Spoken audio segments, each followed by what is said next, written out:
Bismillahirrahmanirrahim. Alhamdulillah. Assalatu wassalamu ala Rasulullah wa ala alihi wa ashabi ajma'in. Amma ba'd. Assalamu alaikum wa rahmatullahi wa barakatuh. So what we're going to do here in this video is actually do a reading of the original letter that I sent to Mubarak Jilani, which prompted his response to call me a dog and everything else that happened after it. Even though I find this kind of ridiculous, we do go to great lengths to do what we can to try to guide even one person. So if this will help guide even one person, then we're willing to do whatever it takes for the Dawah purposes.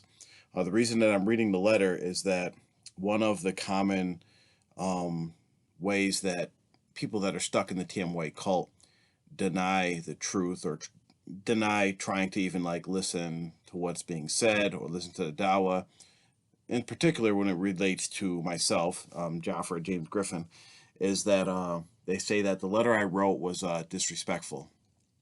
So I'm going to read it in as close as I can to the tone that I intended. One thing that has to be remembered is that when you're reading text, 70% of communication is body language. So anybody can interpret text in the way that they want to. So if someone wants to interpret this as being disrespectful, they will interpret it as being disrespectful. But a person that is, being objective can see that this is clearly not disrespectful. And I went to great lengths to actually be very respectful when actually contacting Mubarak Jilani. I also will read I wrote a private response that I issued to several individuals after kind of like the mayhem started when I got kicked out the Jamaat and all these different things, because I was being contacted by a lot of individuals in response to the letter. And so I wrote another response that I issued privately, which I think is good to cover as well. So this recording does a couple things. It kind of shows my original tone that I intended for the letter, and it also provides a means for people to actually listen to what was written to Mubarak Jilani if they don't want to take the time to actually read. So I'll just get right into it. A'udhu billahi minash shaitanir rajim. Bismillahir rahmanir rahim. To Sheikh Mubarak Ali Shah Jilani, descendant of Allah's beloved holy last messenger, sallallahu alaihi wasallam, and vice chancellor of the Muslims of the Americas, TMOA. From Jafar ibn Abdulaziz, James Griffin, son of Abdulaziz and Alice Griffin, Talib and member of TMOA. I begin this letter in the name of Allah, the Beneficent and the Merciful. All praises and thanks belong to Allah, who is one, and none are worthy of worship except Him. I seek refuge in Allah from any evil within myself and others, and the consequences of bad deeds. Whoever Allah guides will never be led astray, and whoever Allah leads astray will never find guidance. I bear witness that there is no God except Allah, who has no partners, and that Prophet Muhammad sallallahu alaihi wasallam is a servant of Allah and the last messenger, and is the last messenger sallallahu alaihi wasallam. May Allah subhanahu wa ta'ala continually bless and send peace upon his beloved messenger, Prophet Muhammad sallallahu alaihi wasallam, his family, his holy companions, and his community. Allah says, so high above all is Allah, the sovereign, the truth, and O Muhammad, do not hasten with recitation of the Quran before its revelation is completed to you, and say, my Lord, increase me in knowledge. I pray that you and your family are in good health and good conditions, and that Allah continues to shower His favor upon you. I do not want to waste your time nor stress you out unnecessarily. I will try to keep this letter on point as much as possible. I do realize that this letter may become lengthy due to the amount of material that is included. However, I believe that it will be better to include most of my questions in one letter rather than multiple letters. I am not claiming to be a scholar or pious individual. I am not claiming to know more than anyone else. In fact, I declare my ignorance and lack of knowledge, and ask Allah to pardon me for my mistakes, errors, and sins. I am only someone seeking knowledge and truth and reaching out to my Sheikh for guidance and clarity. I am writing this letter in order to increase my knowledge and understanding of various issues that have come up throughout my studies and life while being in the Jamaat. I have been heavily involved in studying and transcribing the vast majority of your discourses. I have been heavily involved, excuse me, I have spent the last 5.5 years engrossed in transcribing and turning into book form a total of 65 of your discourses. I have hesitated to write or address you because I usually ignore issues, and community members generally refrain from asking questions for a variety of reasons. The main reason is that asking questions is looked down upon and discouraged. Oftentimes, when individuals with questions approach the administration administration allude to the individual having spiritual issues. However, you frequently request listeners to submit questions. Since there is a general disconnect between the vast majority of community members and you due to having to go through middlemen to reach you, excluding any spiritual connection that may exist, I have previously asked questions to members of your administration. However, these questions generally go unanswered and are ignored. I am now compelled to attempt to reach out to you directly. I do ask that you give me the benefit of the doubt because all of my thoughts, feelings, intent, and meaning cannot be conveyed in this written form, and it's highly possible that some things may be misunderstood. My main intent for writing this letter is for clarification, guidance, and understanding. Membership dues. The first topic I need clarification on is the Jamaat membership dues. I'm addressing this topic first because it is apparently the most important aspect of being in the community. I say this because I have seen where individuals guilty of major sins have remained on lands and in the community, and individuals who have a few $100s of unpaid membership dues have been forced to leave the community. We have individuals that are accused of and guilty of adultery, domestic violence, sexual abuse, family neglect, and other things, but still remain in the community, while individuals that have become delinquent under membership dues are suspended. Years ago, I was told that membership dues was the way that community members pay their obligation for zakat. This could have just been my ignorance, or ignorance on my part, or a misunderstanding on the part of whoever informed me. I was also told that this money went to you so that you could provide for the poor and needy Muslims around the world, and that the money was never spent on your own needs. Several years ago, the administration required members to provide documentation proving their income. At this time, I was informed that membership dues has nothing to do with zakat. I also found out that the Jamaat has no means for collecting zakat. When I asked if the administration would provide documentation showing where and what the membership dues are spent on, since they are requiring members to provide proof of their income, I was told that this was the equivalent of accusing you and the administration of dishonest activity. I attended a meeting where it was said that membership dues are fees that members of TMOA pay for the right to belong to the community or club, that you are the president of this club, and that we do not receive anything in return for these fees. What exactly are membership dues? Many individuals still believe that membership dues are zakat. We are told that paying these dues purifies our earnings, which is typically said about zakat. What is the money spent on? It does not seem right that our community pays all this money and we aren't allowed to know where this money is spent. Why is it secret? We have separate collections for the needy, community land expenses, land taxes, Eids, masjids, schools, etc. This money is collected and the community is neglected. We have makeshift schools and unfinished masjids. How can we say that we have a masjid that holds the greatest miracle of all time and it remains unfinished and falling apart. How can we say we value education for our youth when we don't invest in our schools?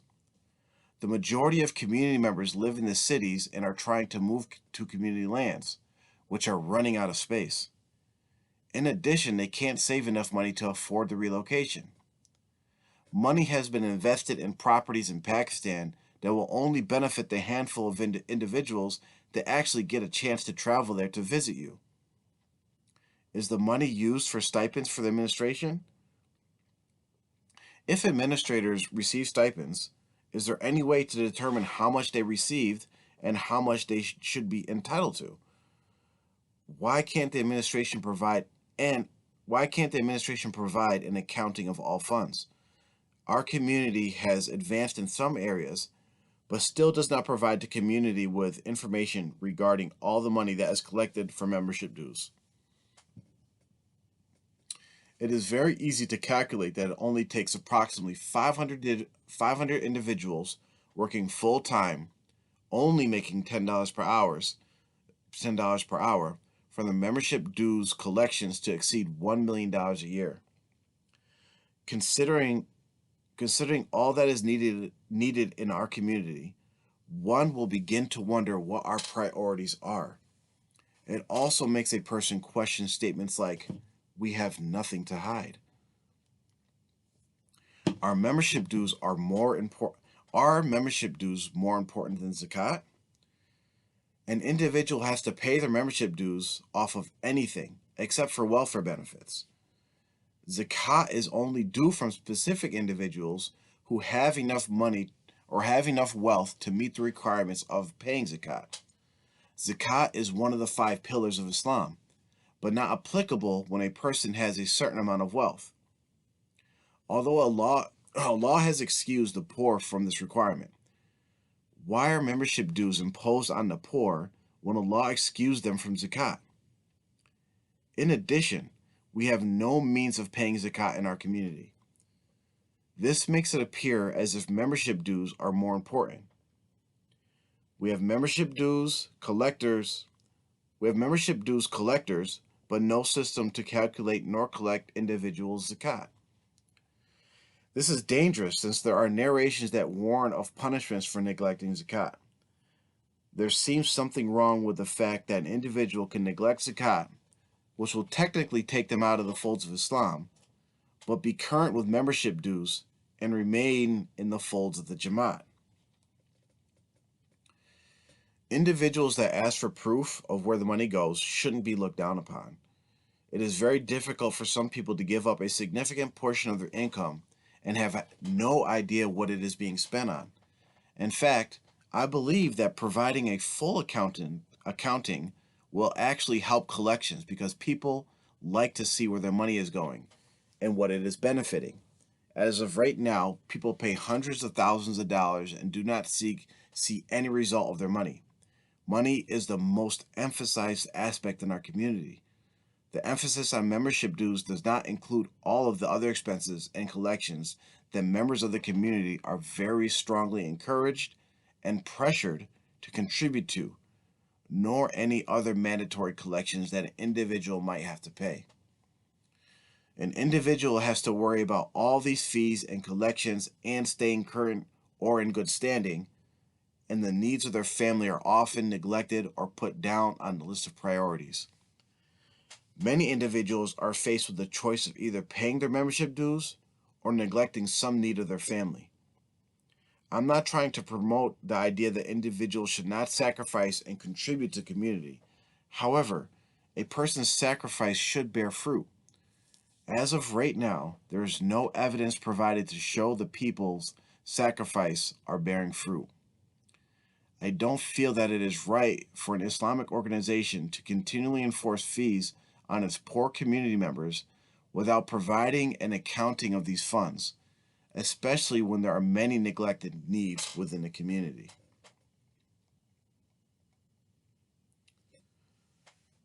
Double standards. I have seen many instances that appear to be cases where there has been double standards applied. I would like to know if it is permissible to enforce one ruling on one individual and then another ruling on another individual when both individuals are involved in the same situation. From the appearance, it seems as if this violates general Islamic principles of justice and equality. Furthermore, it appears that individuals that have a closer connection to or better relationship with administration get better treatment. In addition, there are instances in which we are told that you have admonished administrators for certain actions and even removed them from their position, and later other administrators commit these same actions. When these administrators are asked about these issues, they refuse to provide any clarity. Adultery. We have situations in which men are guilty of adultery and receive different punishments. One individual can be kicked out of the community and divorced from his wife. Another will get public physical punishment as well as a period of confinement and diet restriction. Another will get secret punishment. Another won't get any punishment at all. These are 4 different treatments for the same sin. I pray that Allah forgives and conceals all of our sins. These situations remind me of the incident in which Allah narrates in the Holy Quran, where the punishment for fornication was changed due to the wealth and status of the individual involved. Living conditions. I was specifically told that you had given advice to live simply. It is commonly taught that we should not be worldly. However, the leaders of our community drive expensive cars and build elaborate homes. The common members of the community struggle from check to check, but see their leaders, some of which who do not have employment, with the best material possessions in the community and the best living conditions. This seems in contrast to how Rasulullah lived his life. If we are encouraged to live like travelers in this world and not be concerned with worldly and material possessions, then why isn't this example shown to us by our leaders and administrators? How can an administrator deliver advice and direction from you and not follow, to the best of their ability, the same advice and direction? If someone steps back and looks at the condition of the people of our community, they will see a disparity between how the leaders live and how the general public live. Politics. The administration informed the community that we aren't allowed to vote for political elections nor be involved in politics at all. It was further elaborated that this restriction applied to all levels of politics and government. However, we can see that individuals that are connected to the administration, or at least known by the administration, are allowed to run for public office. Public school. We have seen individuals and families removed from the community for sending their children to public school, non-Muslim education sources. However, there are individuals who are known who send their children to public schools. There are individuals that are intentionally overlooked and or given consent to allow their children to attend public schools, while other individuals are punished for it. Social media. It has been emphasized that members of the community are not allowed to be on social media, and that you have declared social media haram. Individuals have been removed from the community and prevented from returning to the community because they had social media accounts. However, many members of the administration have multiple social media accounts, and they also know and are connected to many other individuals in the community, other administrators and non-administrators that have social media accounts. If social media is haram, how is anybody allowed to do haram?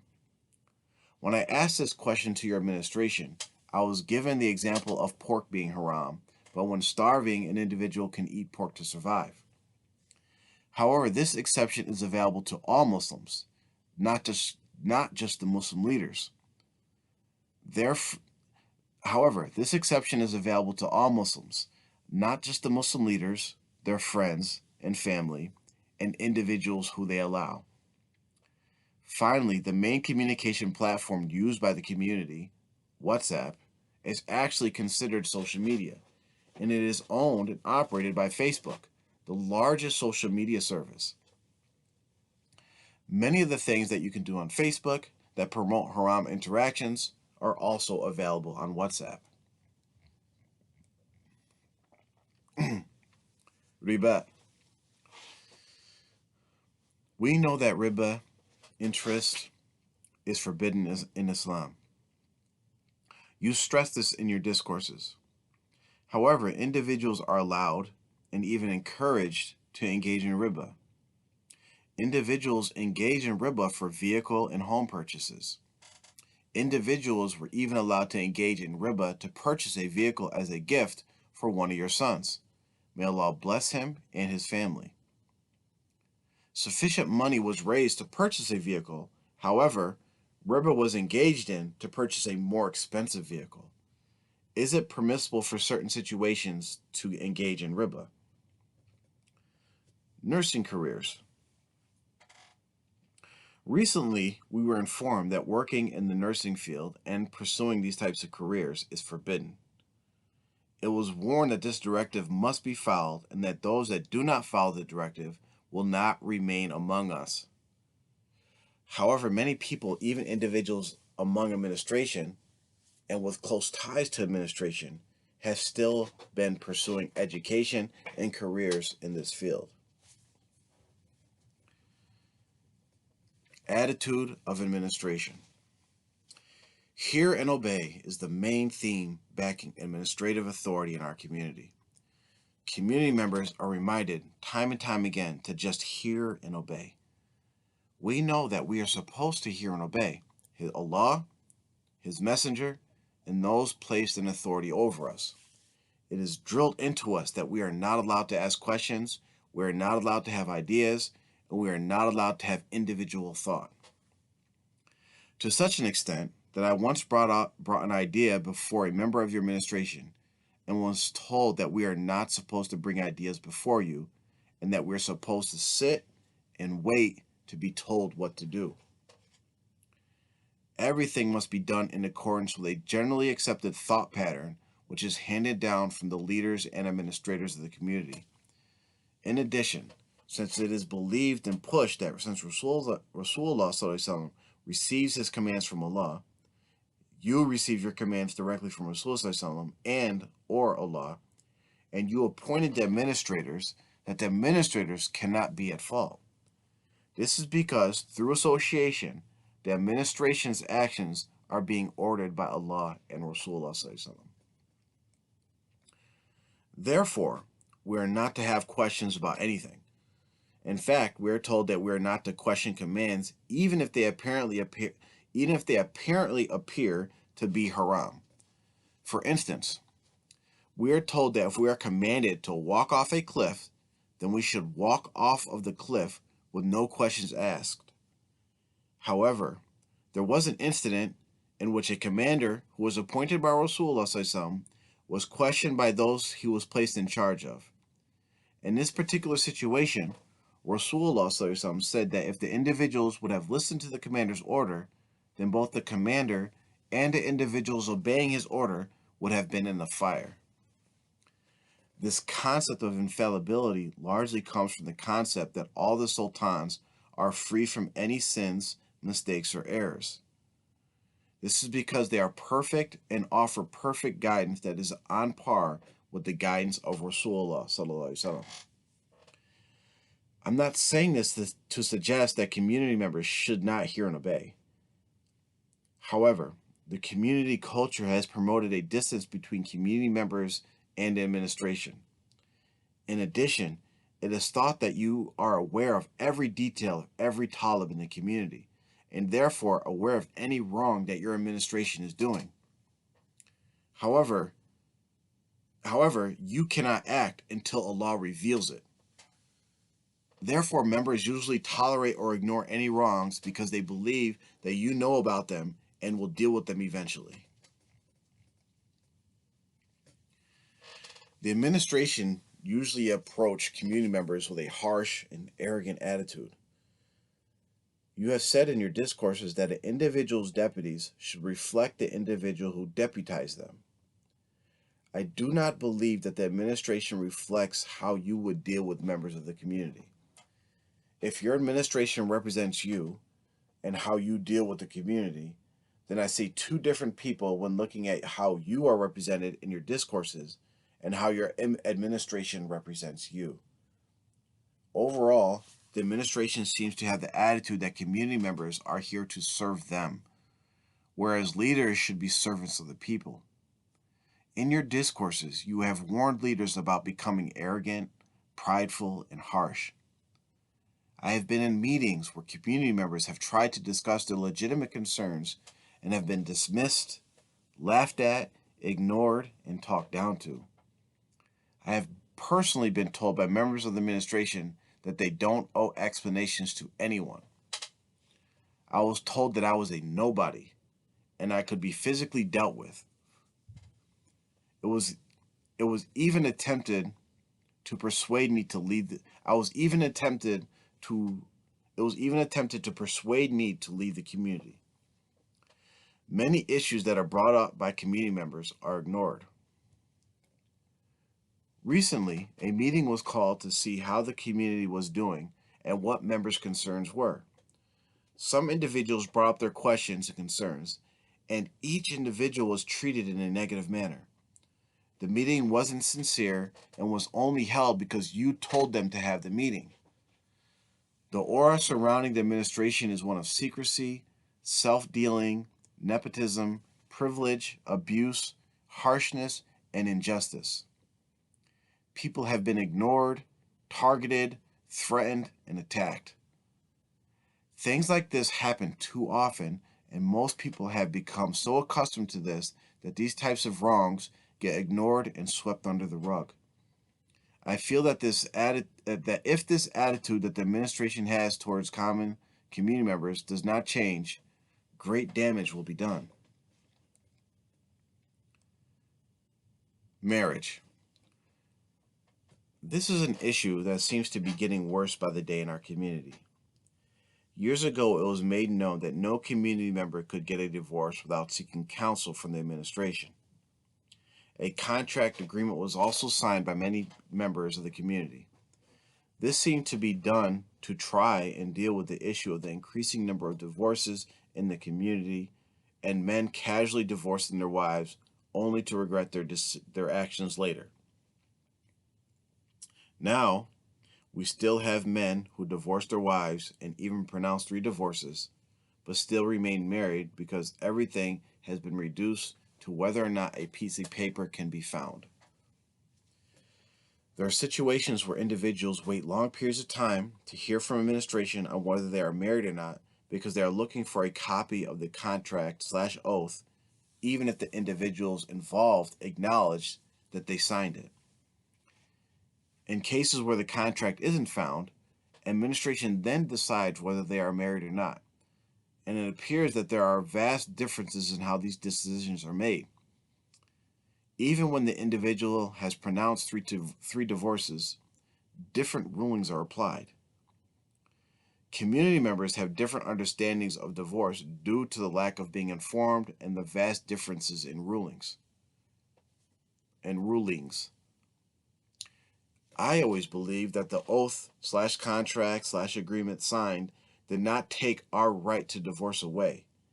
If an individual pronounced a divorce on his wife, they would still be divorced, but the individual would be in violation of breaking his oath. There are several interpretations that exist in the community.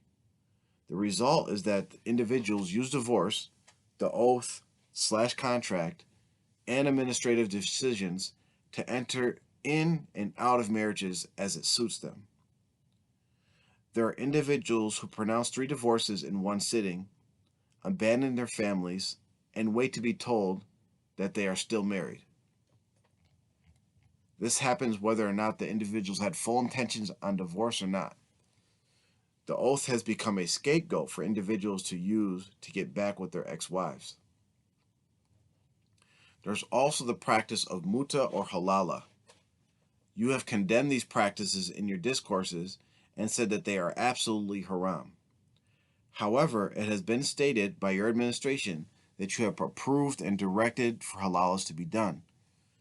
You have stated that there is no marriage without the intent of the marriage lasting forever. However, it was said that situations have arose when arrangements have been made for individuals to temporarily marry a lady, consummate the marriage, then immediately divorce her in order to allow her to marry her previous husband. This does not seem proper.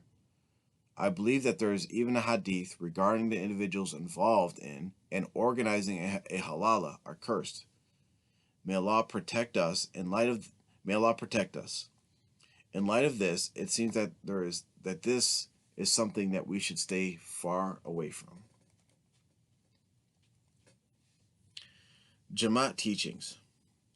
I have several questions that have come up while studying your discourses and learning certain Jamaat teachings and beliefs. Again, you encourage individuals to submit questions and concerns. It is even related that Ibn Abbas radiallahu an, was asked about how he became knowledgeable, and he stated that it was because he had an inquisitive tongue. I believe that there is more benefit when doing actions with proper understanding.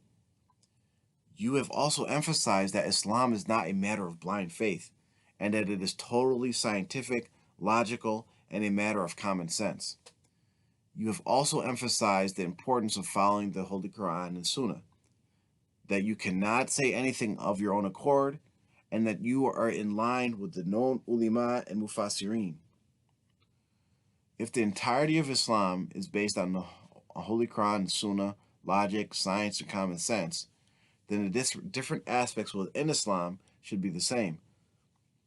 I am hoping that you can provide clarification on these issues.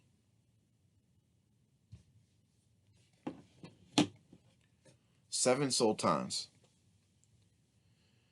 Is this general concept supported by Holy Quran or Hadith?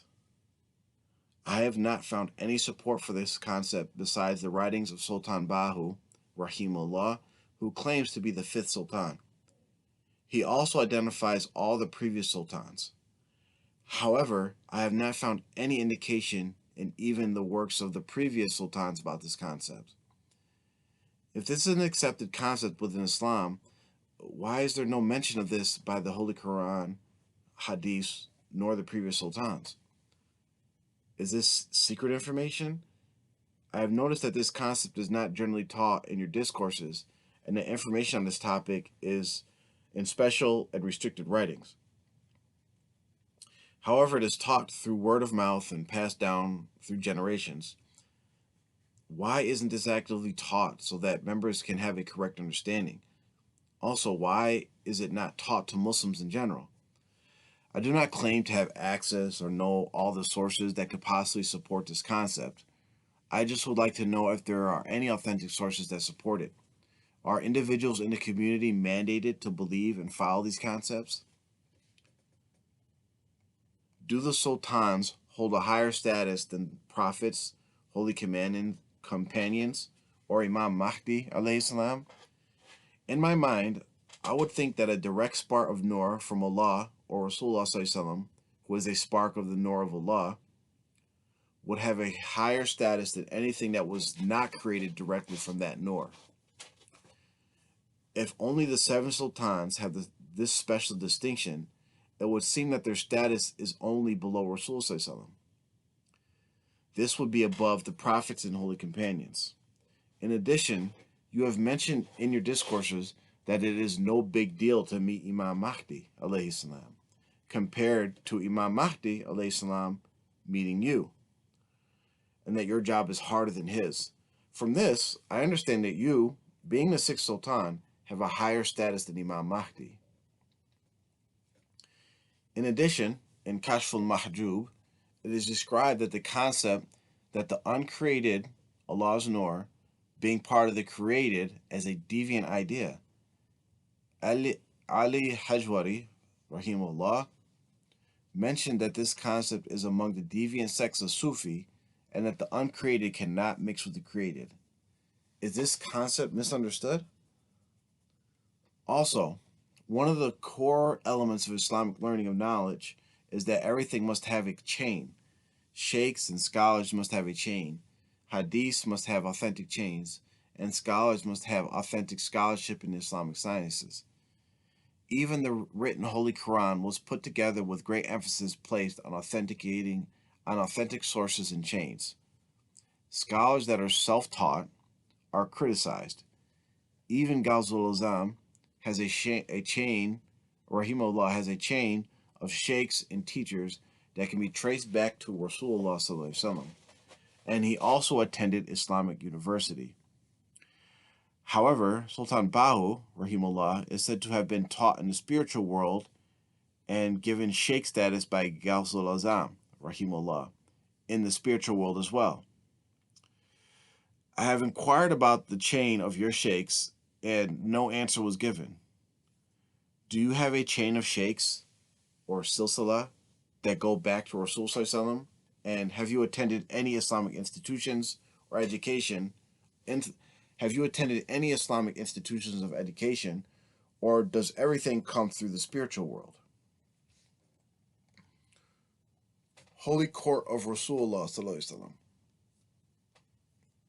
You have mentioned in your discourses about the court of Rasulullah Sallallahu Alaihi Wasallam, where the affairs of this world are managed by him, holy companions, and other awliya. You have said that you are able to bring individuals to this court and do it all the time.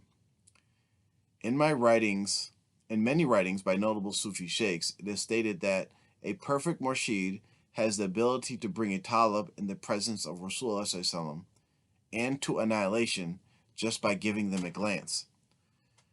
Is it permissible for you to take me there? What does one have to do to be given the honor of going to the courts of Rasulullah?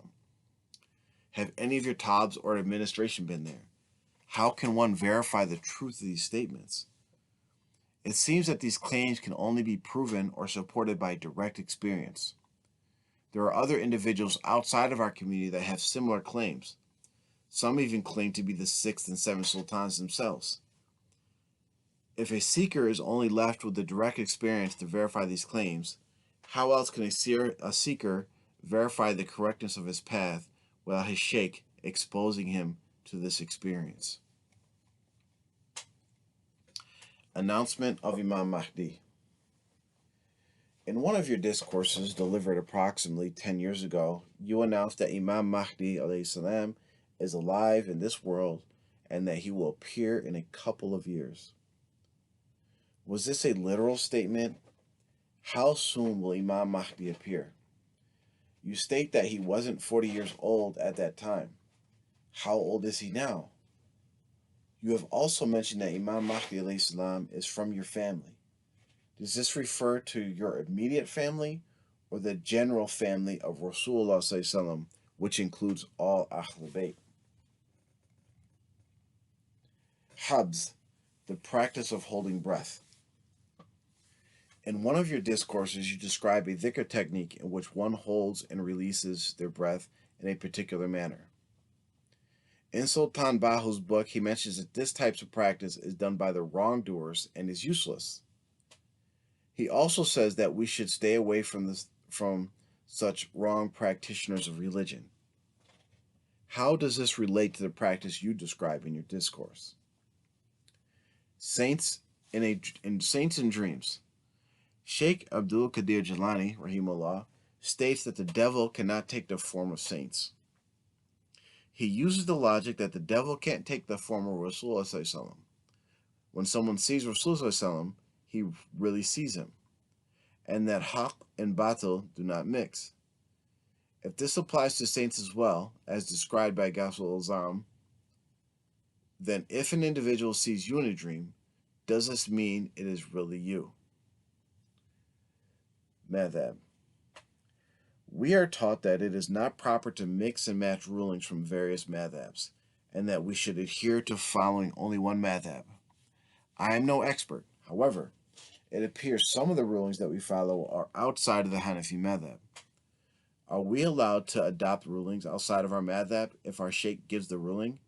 If this is the case, then what is the limit for adopting various sheikhs' rulings? Obligatory before optional. I was informed that we must do that which is obligatory before that which is optional. This was in regards to completing Umrah before completing Hajj. I was told that an individual should complete Hajj first because it is obligatory and Umrah is only optional. Does this also apply to individuals that perform many trips back and forth to Pakistan and have not completed Hajj? If an individual can afford many trips to Pakistan, wouldn't they be liable for neglecting Hajj when they had the means to complete this act? I was told by an administrator that traveling to Pakistan takes precedence over Umrah and Hajj. Summary. This lengthy letter is still not enough to express my thoughts, concerns, and questions. I have tried my best to convey these issues. In light of the current culture in the community, how questions and concerns are generally dealt with, and how things are usually treated within this community. I do not expect that this letter will get to you, and possibly won't be addressed at all. However, I must do my part to seek knowledge. I expect that I will be looked down upon and criticized, and my general iman will be questioned. I try my best to only fear Allah and trust in Him. If I believe something is right, pleasing to Allah, and will eventually get me closer to Him, I do not fear anyone else. If I am misguided, if I am wrong, if my understandings and beliefs are lame, I only ask that you and your administration treat me how you have stated that you treat your flock. If you are my shepherd and I am the lame lamb, then pick me up and carry me to safety. I try my best to have an open mind and accept truth, even if be against myself. I pray that there is benefit in this letter and that Allah protects and guides all of us. I am hoping to get a response from you that will answer my questions and concerns. I thank you for your time. May Allah continually bless you and your family. May Allah send countless peace and blessings on Rasulullah Sallallahu, his family, his companions, and his community. Ameen. Assalamu alaikum wa rahmatullahi wa barakatuh. So that's the letter. Rereading, I just noticed a bunch of typos and mistakes, but that's the letter. I tried to, it took a little while to read it. I tried my best to read it with, the tone that I intended. I could have read it in a very sarcastic, arrogant, challenging tone, but that wasn't my intent to address the sheikh that way. I wanted to be very respectful, and I wanted the response from the sheikh to actually, I wanted the response to actually address my questions and concerns. Which we'll talk later about on one of the shows eventually, inshallah. But the other thing I wanted to read is the response I issued to a handful of individuals after I started receiving a lot of questions, feedback, threats, and all different things after sending this letter to the sheikh. So this is the private response to the situation. This was before the divorces happened, and in between the time when the sheikh called me a barking dog, and there was like community meetings about me, and people were putting up statuses about me. I was getting threats, I was getting insults, and all sorts of things.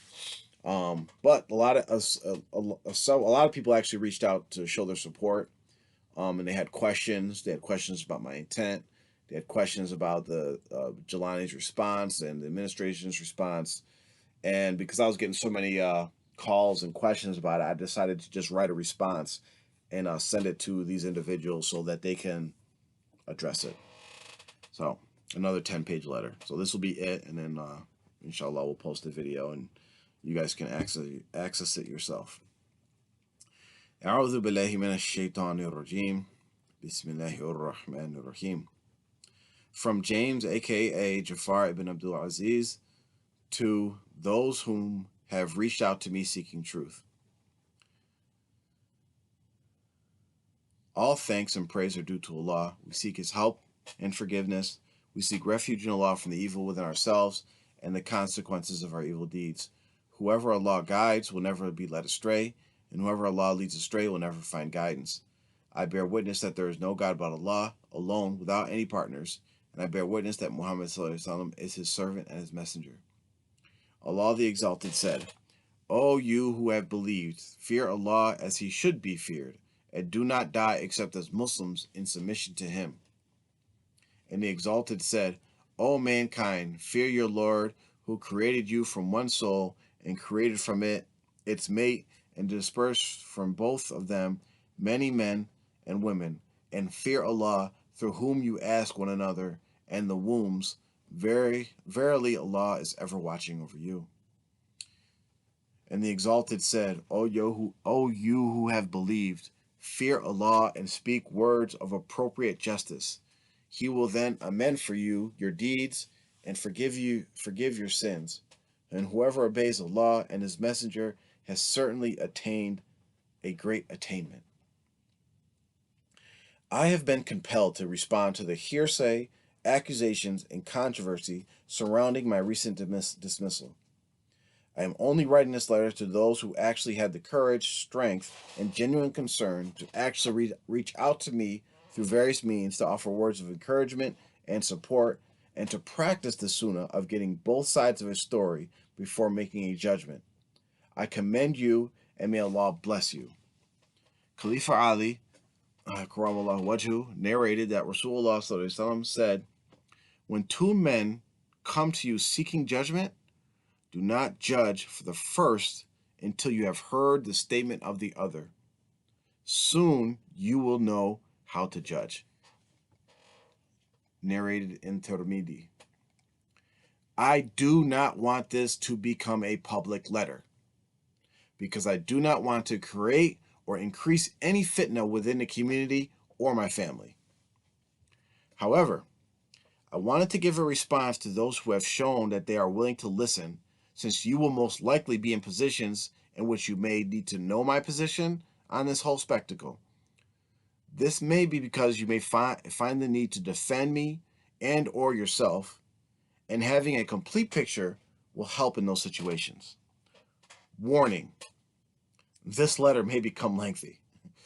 I tend to be long-winded, but inshallah, this will be an easy read. I will try my best to stick to Jamaat-accepted sources and give context where needed.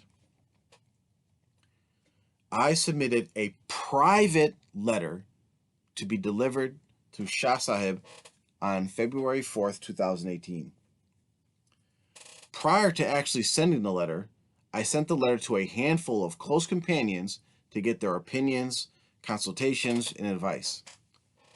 I purposely sent it to individuals that I could trust and that would each offer me a unique perspective. This is because getting advice from people who think the same as you, or who all think alike, will not be seeking advice at all. It would actually be seeking to hear what you want to hear. I then finally submitted the letter after considering their feedback. Not one of these individuals advised me not to send the letter. The closest advice that I received in that regard was that one individual stated that I should try to find a way to send the letter anonymously in order to avoid any potential fallout or negative reactions from the administration. Most individuals stated that they share the majority of my concerns and have the same questions. To such an extent that it was even stated that they were going to write a similar letter as well. There was a consensus of doubt that the letter would actually ever reach Shah Sahib. I had the same doubts. To help increase the chances of this private letter actually reaching Shah Sahib, I sent it to the Shura Council email, Shura Secretary email, 3 Shura Council members, and 2 of Shah Sahib's wives. The following message was sent along with the letter, along with notifying each recipient of who else the letter was sent to. I pray all is well with you and your family. I am requesting that the attached letter be sent to Abuji. I have sent this letter to multiple administrators listed below with hopes of decreasing the chances of it being ignored. If possible, can an administrator confirm that this letter will be delivered, inshallah? Shukran, may Allah bless. The letter was delivered at approximately 4 a.m. and I received a response from Shah Sahib around 6 a.m. I have written other letters to Shah Sahib and the Shura Council in the past, in which I have not received a response to this day. I have written letters with serious concerns and followed up with multiple letters for months and have never received a response. However, this letter, due to its content, was responded to in only a couple of hours.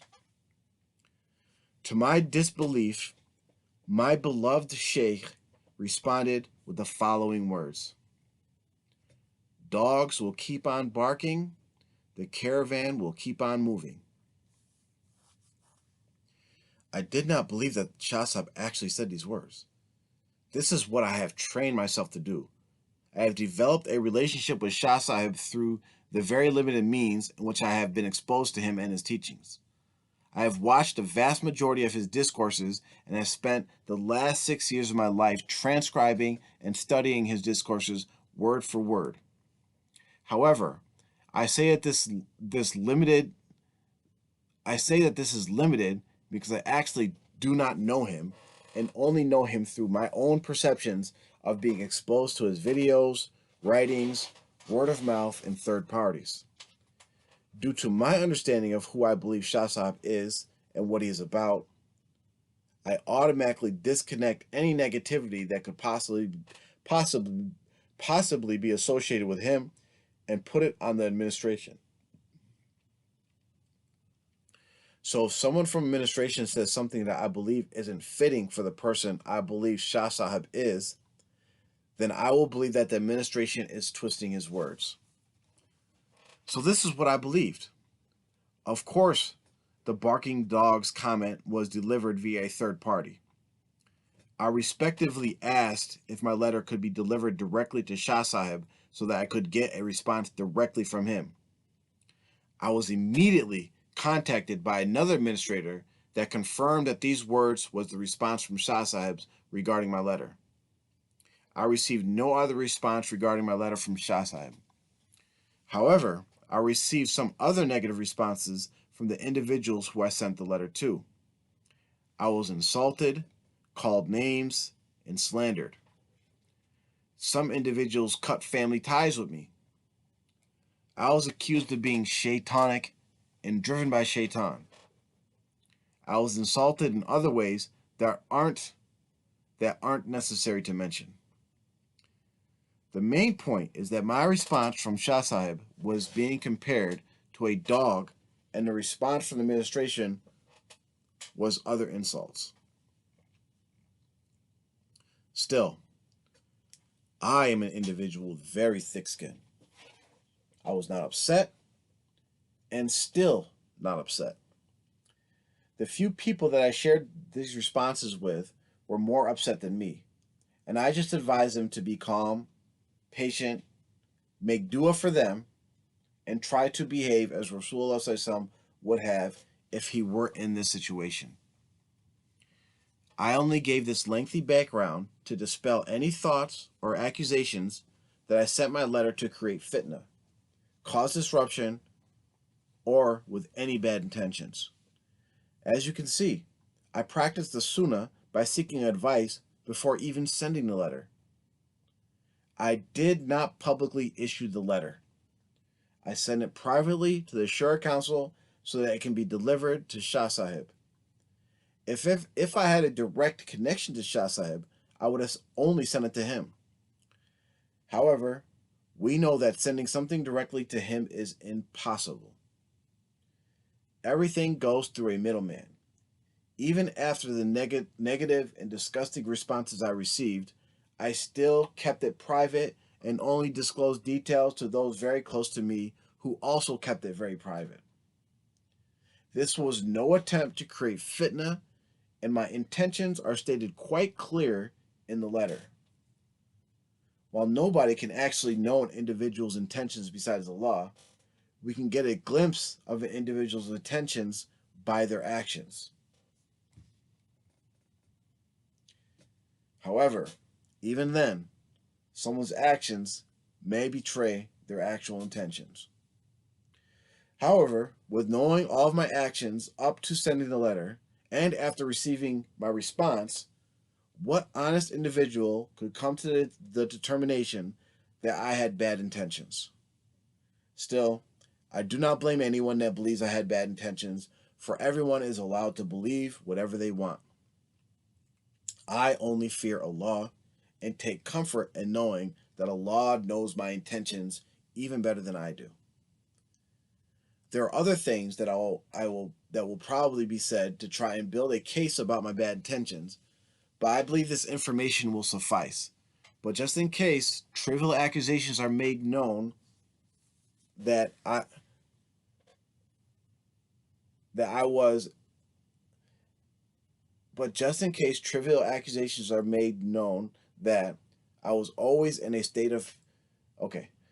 But just in case trivial accusations are made, know that I was always in a state of purification when working on the letter.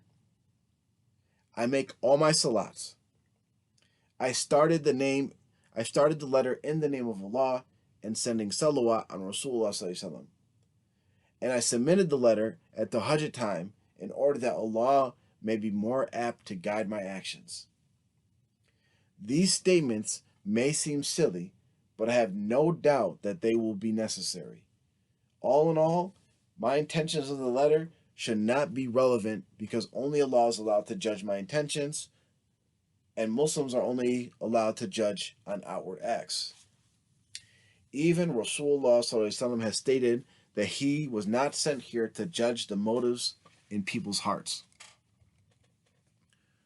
Rasulullah ﷺ said, I have not been ordered to investigate the hearts of the people, nor to rip open their bellies. Bukhari and Muslim. What did I have to gain from writing this letter besides truth? If I had bad intentions, there must have been some benefit to my actions. I have just finished a 6-year project for Shah Sahib that has placed me in his good graces. Whenever my name was mentioned to him, I was told that he would smile and be happy, and refer to me as the one who is doing my books for me. This same project that earned me a personal invite by Shah Sahib to visit him. Several retreats ago, I earned the title of Best Overall. I was not at a place of being disgruntled with the administration, Shah Sahib, or TMOA. In reality, I had nothing to gain and everything to lose by writing the letter. However, seeking clarification and truth, an attempt to get closer to Allah, far outweighs any worldly consequences for seeking such information. We are told many times about the importance of seeking knowledge. If someone is going to question my intent, then they have to question what my goals were and what benefit I would receive from those goals. Common sense prevails in most situations. For almost 2 weeks, I did not receive any additional communication from Shah Sahib nor the Shura Council. On February 17th, I was hand-delivered a dismissal notice by someone who was not an administrator in any capacity. This dismissal notice did not state any reason for my dismissal from TMOA. It referenced the Jamaat famous ayat from the Holy Quran used to emphasize the importance of hearing and obeying. O you who have believed, obey Allah and obey the Messenger and those in authority among you. Then if you quarrel about something, revert it back to Allah and the Messenger if you should believe in Allah and the last day. That is good and the best at the end. Here, I must quickly address this severely misused ayat with evidence from Shah Sahib's teachings and from sources recommended by Shah Sahib to study. When studying the Holy Quran, Shah Sahib emphasizes studying the Asbab al-Nuzul, or the reason for revelation. Without knowing the reason for the revelation or any particular ayat, you cannot fully understand its meaning, context, and how to implement its meaning in your life. One must also know that the Mufassirin say about the ayat. One must also know what the Mufassirin say about the ayat to get a clear understanding.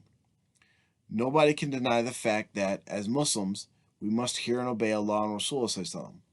This is without question, and denying this takes you out of the folds of Islam. We are also directed to hear and obey those whom are in authority over us. What does this mean? Rasulullah made dua for Allah to give Hadra Abdullah ibn Abbas understanding of the Quran. Hadra ibn Abbas, Abdullah ibn Abbas narrated, once the Prophet embraced me and said, "O Allah, teach him the understanding of the Holy Quran." It's in Bukhari. Shah Sahib quotes Hadra ibn Abbas in many discourses and has also said that he is the chief of the Mufassirin. In addition, Hasan Basri, rahimahullah, is a well-known and accepted scholar and also considered the second sultan. This information is important when considering what these blessed individuals have said in explanation of the ayat commanding us to hear and obey. The portion of the ayat commanding us to hear and obey those in authority among you is commonly used to refer to the administration and shura council. This is very true. We should obey our leaders. I ask, in what way did I disobey Allah, Rasulullah, or any of the administrators? However, let's add more context to the ayat given by the two notable figures named above. They have described that those in authority amongst you does not refer to the administrators, governors, or rulers of the community, but actually refers to the scholars and jurists. They explain that the rulers, in fact, are required to follow the scholars, and following the rulers is contingent on them following the scholars.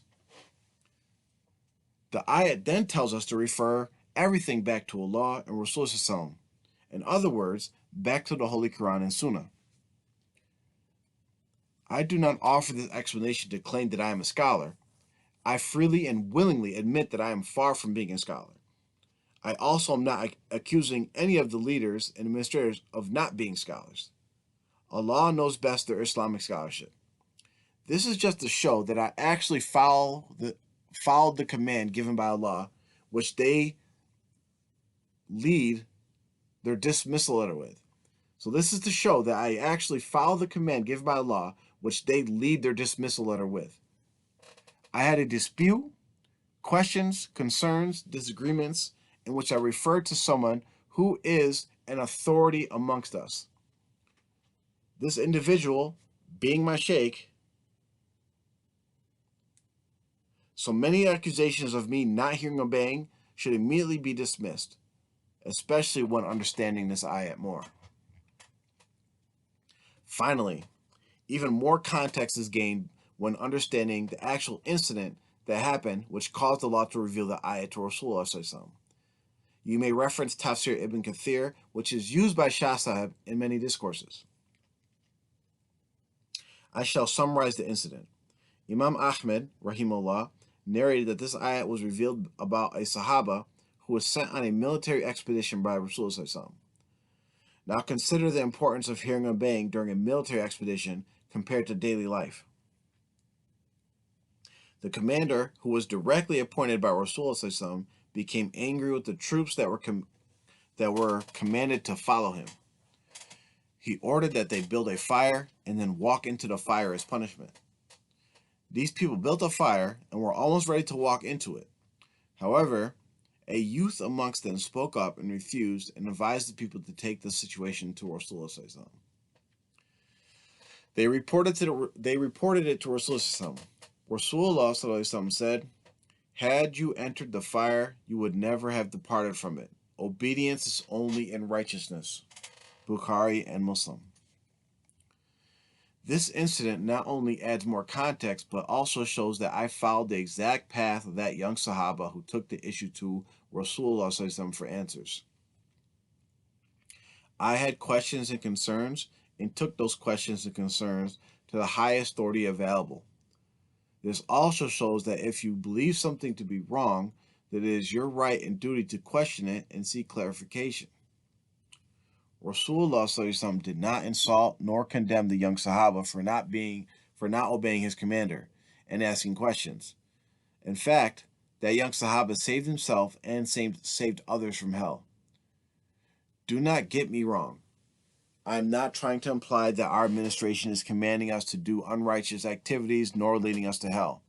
This is only to show support for my actions and give clarification of the ayat that was used as support for my dismissal.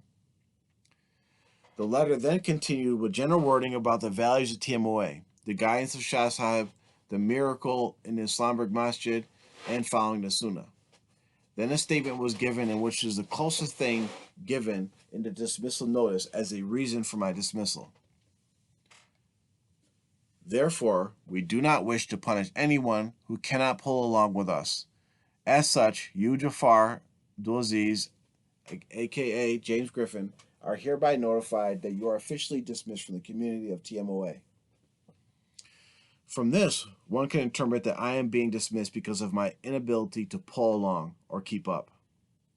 It also implies that they do not wish to punish me. From what I understand, dismissal from the community is the worst and final punishment for anybody in the community. If they did not wish to punish me, then why did they punish me? If being dismissed is not a punishment, then is it a reward? In regards to the dismissal notice saying that I cannot pull along, Shah Sahib has said something very eloquent on the topic of members of the community who cannot pull along. He said, I want you to pull all your effort in the direction of being together in the hereafter. We have to be together in the hereafter. You are the flock of Rasulullah ﷺ, and I am your shepherd. I have to see that all of you reach the goal. We will even carry the lame lamb as long as you remain followers. Even if you are a lame, weak, or a bad Muslim, we will carry you along. Do not leave us.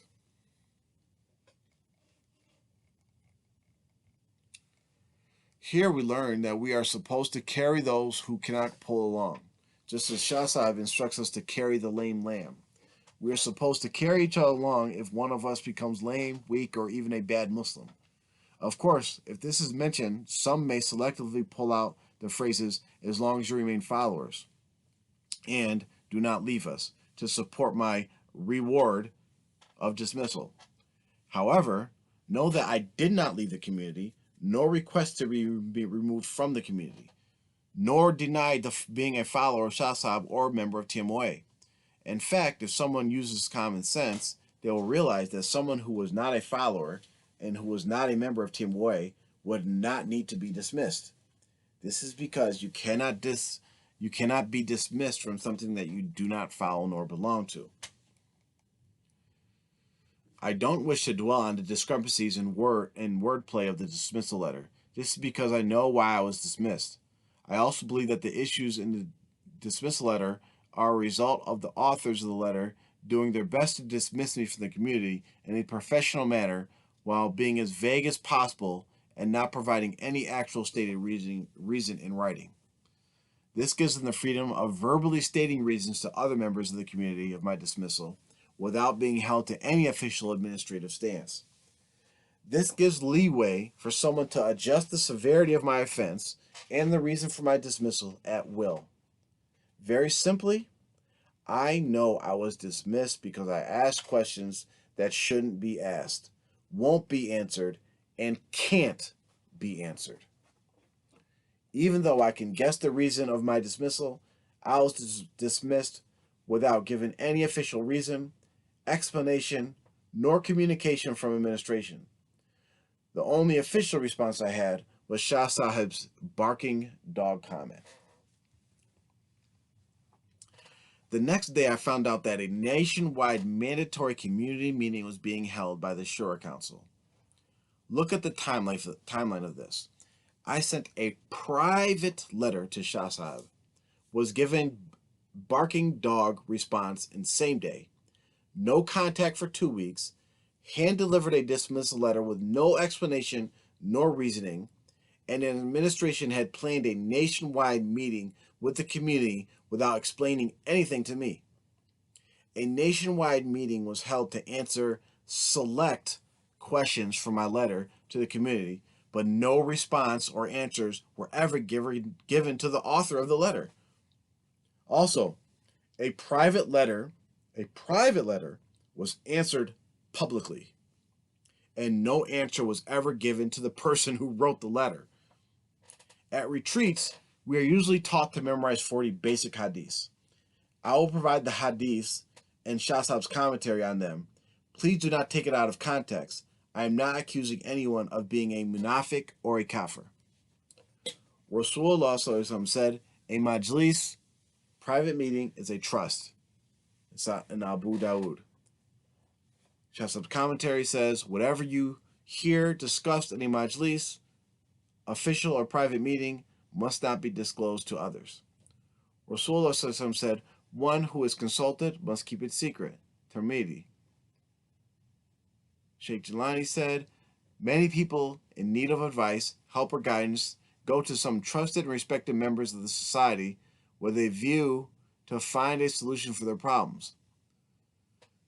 During that counsel, the person might divulge his secrets or confidential matters. Therefore, the Holy Messenger, sallallahu alaihi wasallam, commands that whoever is consulted, he should never divulge the secrets of the meeting to others, because this amounts to breach of trust and is one of the signs of the munafiq, who is considered worse than a kafir. I'm sure members of the administration will say that they attempted to answer my questions due to a last-minute stunt that was attempted a little more than an hour before the meeting. A member of the Shura Council messaged me the morning of the meeting stating that a non-administrator has my response. I informed this individual that they can email me the response or send it via messenger. Of course, I was told that this response had to be verbal. Keep in mind that I have already been dismissed from the community, but now there is supposedly a response. I specifically asked the individual if the response was from Shah Sahib, and the individual refused to answer. Great emphasis was placed on me meeting with this individual ASAP, with no regards to my personal or family schedule. I told the individual that the non-administrator who was delivering the message can contact me directly to set up a time to meet. This individual called me and again stressed that we must meet at that exact moment. I informed the individual that I was busy and could meet later that afternoon or evening. This person then informed me that it was something that he had to read and it shouldn't take long. I then asked him to go ahead and read it over the phone, in which he refused. He then said they would get back to me about meeting later that day. I was never contacted again. Allah knows best the purpose of this whole incident. This meeting was held, the national meeting, and I can only comment on what happened at the meeting based on third-party sources. I was told that this meeting was held to address my letter. It was stated that it was expressly said by the administrators that they don't have to explain anything to anyone. Then they proceeded to, quote, answer some of the questions in my letter.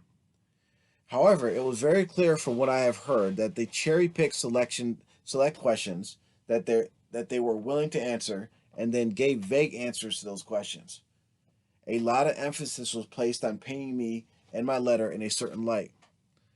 I do not wish to comment too much on what happened at the various nationwide meetings, but just want to show the issue with a nationwide community meeting being held in regards to a private letter and the administration deciding to answer certain questions to the community while neglecting to answer any questions to the individual who asked them. Anyone with common sense and eyes can infer the reasons for this. I do, however, want to cherry pick some statements from my letter to rebut any negative connotation or image being portrayed about me or my letter by the administration cherry picking certain elements of my letter to share with the community. I pray that you and your family are in good health and good conditions, and that Allah continues to shower His favor upon you. I do not want to waste your time nor stress you out unnecessarily. I am not claiming to be a scholar or pious individual. I am not claiming to know more than anyone else. In fact, I declare my ignorance and lack of knowledge and ask Allah to pardon me for my many mistakes, errors, and sins. I am only someone seeking knowledge and truth and reaching out to my Sheikh for guidance and clarity. I do ask that you give me the benefit of the doubt because all of my thoughts, feelings, intent, and meaning cannot be conveyed in this written form, and it is highly possible that some things may be misunderstood. My main intent for writing this letter is for clarification, guidance, and understanding. I have tried my best to convey these issues in light of the current culture in the community, how questions and concerns are generally dealt with, and how things are usually treated within this community. I do not even expect that this letter will get to you, and possibly won't be addressed at all. I must do my part to seek knowledge. I expect that I will be looked down upon and criticized, and my general iman will be questioned. If I am misguided, if I am wrong, if my understandings and beliefs are lame, I only ask that you and your administration treat me how you have stated that you treat your flock. If you are my shepherd and I am the lame lamb, then pick me up and carry me to safety. I try my best to have an open mind and accept truth, even if it be against myself. I pray that there is benefit in this letter and that Allah protects and guides all of us. I am hoping to get a response from you that will answer my questions and concerns. I thank you for your time. May Allah continually bless you and your family. May Allah send countless peace and blessings on Rasulullah, his family, his companions, and his community. As a result of this meeting, people will take many different stances and positions. Most will take the most negative, and post statuses, messages with sideways threats, accuse me of disrespecting the Ahl Bayt, my sheikh, and being a kafir and or munafiq, calling me Yazid, etc., etc., etc. I was told that I was not removed from the community for asking questions. I was removed from the community for having doubt. I was not removed for committing sins that are punishable by death in an Islamic country. I was not dismissed for continuing grievous sins. I was not removed for violating any community policies. I was not removed for failure to pay community fees. I was not removed for denying Allah or Rasul. I was not dismissed for disrespecting Ahl Bayt nor disobeying administration. The community was told I was dismissed because I had doubt. Consider this. I was removed because of the doubt that was perceived due to the content of my letter. I challenge anybody to investigate and research how Rasulullah dealt with those who had doubt. I will only mention one incident in which the Sahaba, Salman al-Farsi, tested Rasulullah to confirm his prophethood. Salman al-Farsi, radiallahu anh, was a slave and heard that Rasulullah claimed to be a prophet. He had doubt. He first tested him by giving him dates.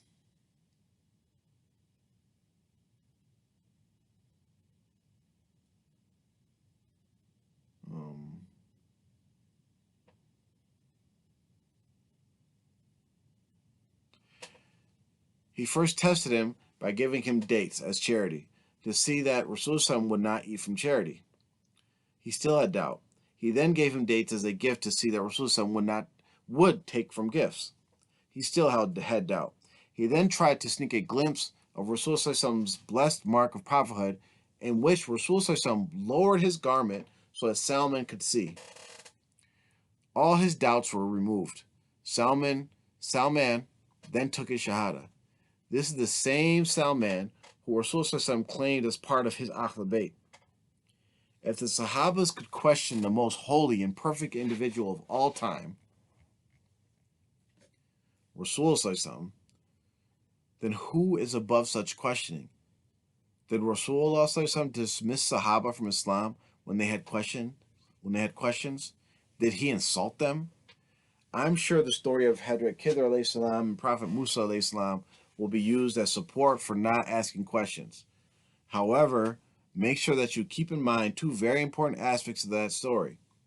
In the very beginning, Khidr alayhi salam told Musa alayhi salam not to ask any questions.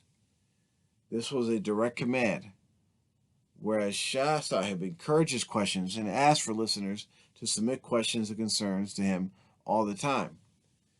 He has said in various discourses, ask any questions you have, you can write them. Is there any questions you wish to ask me? You can tell your seniors. If there are any problems, you're welcome to ask me any questions. I'll give you an opportunity to ask me any questions you like. You may ask me about anything you like, any problems you have, or any suggestions you have. If you have any brief questions or problems, you can ask. If there are any proposals to add, suggestions, questions, or anything, tell me. If you have any questions or need any clarifications, you may ask me. So you cannot use the story of Hadrat Khidr alayhi salam to support not asking questions in our community when Shah Sahib encourages questions, and Hadrat Khidr alayhi salam specifically instructed Hadrat Musa alayhi salam not to ask questions. Secondly, even after Hadrat Musa alayhi salam disobeyed and kept asking questions, in the end, Khidr alayhi salam still answered the questions. My questions still have not been answered or addressed to this day. This should be enough support to paint a clearer picture of the situation. I do ask that you do not share this actual letter with anyone. I'm only writing this to help get some things off of my chest and to help you understand, because you are among the few that actually care for truth. I have people that I am related to, grew up with, fought with, struggled with, lived with, etc., etc. And out of all these individuals, you are one of the few people that actually reach out to me. I can count these individuals on my two hands.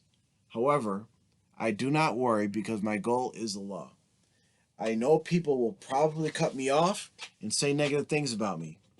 I ask that if you feel compelled to defend me or state the truth of the situation, remember the sunnah and make dua for everyone.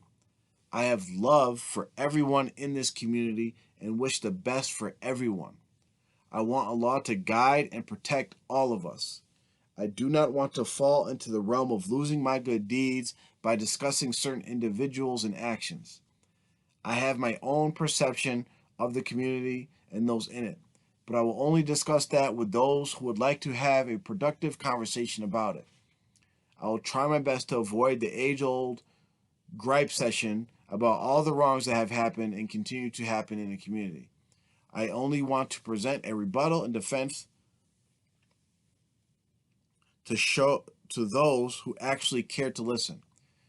You may, however, use any of this knowledge gained from this letter about the situation to stand up for what you believe is right.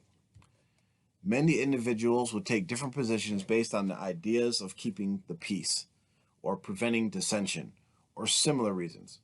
However, keep in mind that this is the same reason why the pagans of Mecca wanted to get rid of Islam. The truth of Islam was tearing apart their community. Truth has a tendency to do that. There can be no unity or peace with that which is wrong or false. As Muslims, we do not avoid the truth for the sake of peace. We do not allow people to be slandered for the sake of unity. If something is wrong, we should stop it, speak against it, or hate it in our hearts. We know that hating something in our hearts is the easiest and the less of the three actions. Allah is so great because hating something in your heart long enough will cause us to speak against something. Allah is so great because hating something in our heart long enough will cause us to speak against something and then eventually stop something. I'm not calling for anyone to go out and defend me. Allah is sufficient for my defense, nor should we engage in the negative behavior being displayed by some in regard to this whole fiasco. I hope this letter reminds us of Allah and reminds us to deal with everyone or as Rasulullah would deal with them to the best of our ability. Again, I thank you for reaching out to me.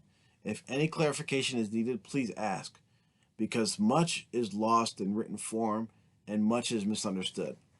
Again, I do not enjoin in the negativity and I practice the sunnah of Rasulullah, where the more a person would deal with him negatively, the more positively he would deal with them. I will end this response with the same exact words sent to all the administrators who received my letter to Shahsab in the first place. I sent this message after being insulted, condemned, slandered, etc. I have recently composed and sent out a letter to Shaji. I was hoping that the letter would be well received and addressed. However, I know that there was a high possibility of just the opposite. As the son of Adam alayhi salam, I am not exempt from error. It seems that my quest for clarity has caused offense to the people. That which offends the people also offends the angels, which was never my intentions. I do not apologize for sending a letter to my sheikh. However, I would like to apologize to anyone who was offended by this letter. Abdullah reported, the Messenger of Allah said, abusing a Muslim is an act of wickedness, and killing him is an act of unbelief. O you who have believed, let not a people ridicule another people. Perhaps they may be better than them. Nor let women ridicule other women. Perhaps they may be better than them.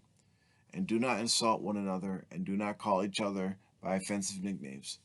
Wretched is the name of disobedience after one's faith, and whoever does not repent, then it is those who are the wrongdoers. Al-Hujurat 49:11. Assalamu alaikum wa rahmatullahi wa barakatuh. So that's both letters. It's kind of eerie reading some of this because, like, even at then, kind of knew what was going on and predicted a lot of things that happened over the last several years. You got to remember, this was written back in 2018. And for those that have been involved in the situation with TMOA, myself, R2F, and different things, you see all this stuff just play out. So if you have any questions, of course, you can contact members of R2F. If you have any concerns, you can email us, message us on WhatsApp, and we hope this was helpful. May Allah guide all of us and make us guides for the people. Assalamu alaikum wa rahmatullahi wa barakatuh.